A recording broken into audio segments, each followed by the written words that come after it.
Bien que les romances ne soient pas autorisées par le code Jedi, bon nombre d'entre eux sont tombés amoureux. Laissez-moi vous raconter la romance qu'a entretenue Ayla Secura et Kit Fisto dans cette nouvelle anecdote. Obi-Wan, je ne suis pas le Jedi que j'espérais. C'est lui l'envoyé.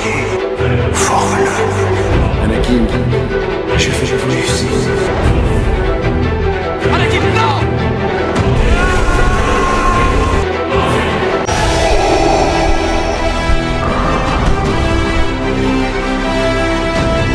Plusieurs mois après la bataille de Geonosis, les soldats clones commencèrent à s'entraîner sur Kamino avec les nouveaux généraux Jedi. Ayla Secura, accompagnée de Kit Fisto et d'un Caminien, trouve plusieurs clones morts dans le bâtiment. En examinant les corps, ils en déduisent que cette mort fut causée par un nanovirus qui agit à très grande vitesse, et ce en s'injectant directement dans le sang via une seringue. Mais qui aurait pu faire ça et pourquoi?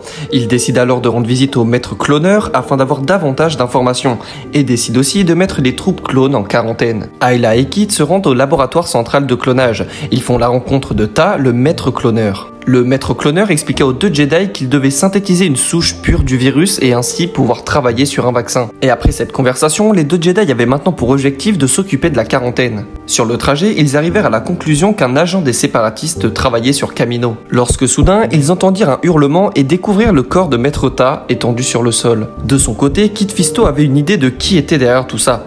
Les Jedi se précipitèrent à l'extérieur et vit un Caminien accompagné de super droïdes de combat séparatistes. Le meurtrier expliqua avoir fait cela pour se faire un nom dans la galaxie et par jalousie du maître Ta qui travaillait avec lui. Les Jedi décidèrent de se battre et éliminèrent bon nombre de droïdes.